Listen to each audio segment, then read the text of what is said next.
Usually, sometimes does save. By default, I think sometimes it does. But sometimes, hindi ko sure. Anong level, sir, ng logs? Ano, pwede mo configure na? You can actually configure, sir. So, log files, you can actually configure what's the level, debug level. Sometimes you want to go to the critical level only. So, it really depends. Storage media, so ano po ba yung nasa storage media? You have the boot ROM. So, ROM, you have the boot ROM. This runs the Commvault system. Flash memory, so you have the startup configuration file, the save configuration, probably some application program files, and probably some log files as well. Memory, ano po ba yung nasa memory? That's the running config, current configuration. So those are the files in memory. This log file, so these one are the real-time logs. So if you have display log buffer, so the display log buffer command will display the contents of the logs that are available to the memory. So you can actually create or delete a directory. So how do you create a directory? Probably later we'll discuss. File operations, delete, restore, remove files. Storage medium. So sometimes some devices might have multiple storage mediums.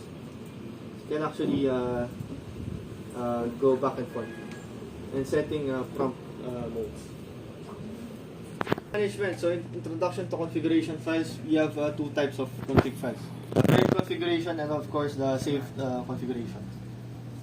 So startup configuration and running configuration. Configuration file saves the device configurations in command lines in text format. So it's just in text format. Default configurations are not in the configuration file. So you can actually do a startup with the configuration file. So you can actually specify a startup configuration file. If the specified startup configuration file does not exist, the device will boot with null configuration. So what do you mean by null config? Day 0. Save the configuration, user view, type save. Remove the configuration, reset save configuration, then reboot. If you want to specify a startup configuration file, you can specify startup, save configuration, then the file name. If you want to back up, you can back it up to a server or restore a startup configuration from a server. So those are display. If you want to display the save configuration file, display save. Display startup,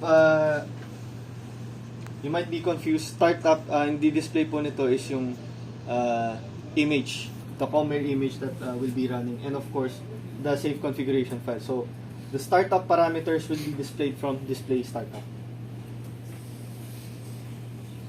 Okay, displaying the validated configuration, so display current configuration, and we have the very handy dandy command which we call display this. So if you're in the interface level, router level, or whatever level you're in, if you want to display a configuration for that specific level, just type display this. So sa ibang brand, depende sa brand, yung ibang brand hindi kaya. For some brands, they can just type and show, but for HTC, display this. Should do the trick. FTP. You can actually use the router as an FTP host or the host as the FTP server. So, vice versa, kahit anong file, it's interchangeable. FTP server enable, you create a username, then specify the service type. As I mentioned earlier, the service type command po is a critical command kung saan nyo po ilalagay yung user. Then of course you have password, usually password simple. Or just type password, press enter. Then after pressing enter, just type the command. That's it. Actually, okay. Sinong gumagawa nito sa PC?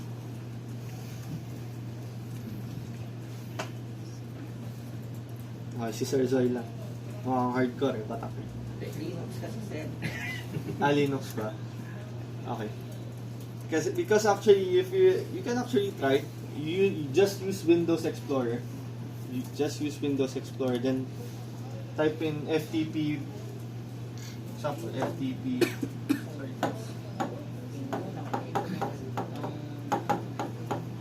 Then the IP. Sa Windows Explorer, it can work. Because I typically do that kapag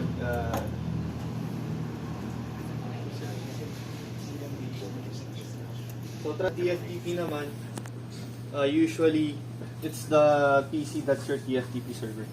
So the router or the switch can just act as your TFTP client.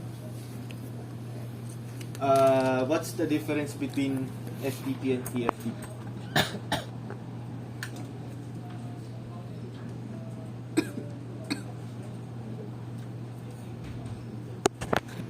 Anong port?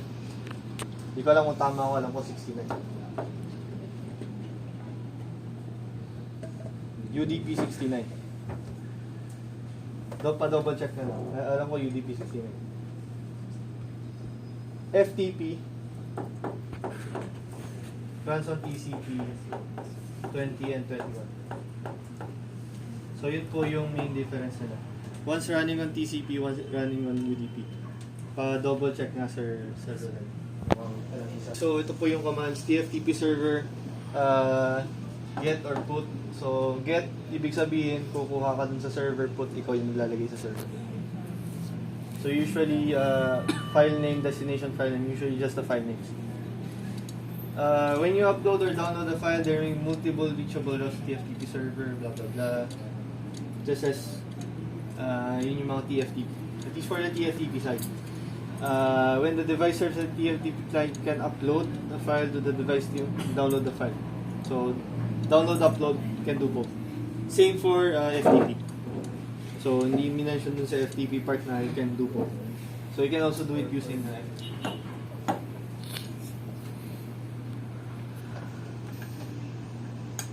Okay, specifying a boot file. So if you're upgrading your switch or routers, so you specify a bootloader file and of course the file for your next boot.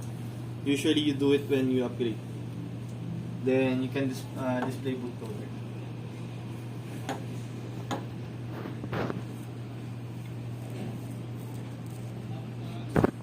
So if you want to reboot the system, just type reboot. There's also a scheduled reboot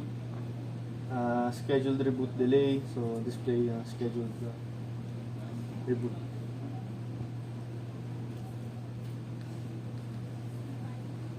So you can do yung mga reboot natin at scheduled time, or you can do yung reboot now. But usually if you're rebooting a device, probably may downtime ka na, you do it now. Because typically, I actually haven't used itong command na to. Itong huling tatlo, usually yung reboot command. Okay. Sir, about the tatlong protocols, TFTP, FTP, and SSH na ginagamit, ano yung best practice nila with server na SSH. Kasi, SSH can act as your SFTP server as well. So you use SSH while it's encrypted. Although the file transfer might be a bit slower compared sa FTP, but it's more secure. So if you're transmitting, especially configuration file, you might want your traffic to be encrypted, because if it's not encrypted, there's a chance that anybody can sniff your packet, whether they can rebuild the data or just rebuild whatever. Okay. So booting on process, power on, hardware post, load boot ROM. Okay. So load the application. Actually, you can still enter the boot ROM menu. Hindi lang sinasabi dito. So, you can still actually enter the boot ROM menu for example, for access points, you can actually reconfigure the access point to be, for example, fit. Because for access point, we have 3 modes, right? Fat, fit, and cloud mode. So usually you want to convert a fit AP into a cloud mode AP. That's the time you interrupt the boot. For example, nalimutan niyo yung password ng console. Madalas mangyari. Nalimutan yung password ng console. Reboot. Pagdating mo ng post, probably you interrupt the boot from loading. Then just say, I want to clear the password of the device. So once cleared na yung console password, you can actually access the device.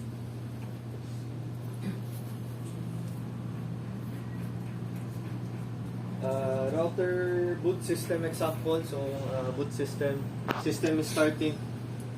Control D to access basic bootware menu. Actually, there's another may control D pa yan. So yan, check, validating. Control B extended bootware menus. So you might want to go to the bootware menu. Then after that,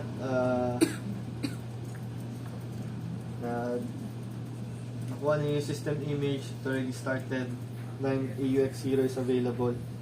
Actually, hindi nakalagay dyan kung may nakitang config file. Wala nakalagay. May nakalagay. But sometimes it will say startup configuration found or not found. Wala dito sa part na to. So, if there's a startup configuration file found, sasabihin na startup configuration file found. Press by FTP TFTP. Of course, FTP TFTP pa rin.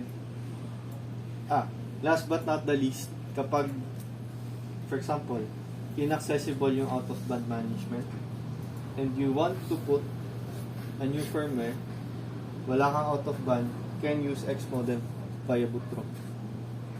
So, gagawin mo si Xmodem is you use your serial port. Yung serial port yung magta-transfer. Tatasan nyo lang yung baud rate minsan. Actually, pwede yung tasan yung baud rate. Pag tinasan nyo yung baud rate, bibilis yung transfer nyo.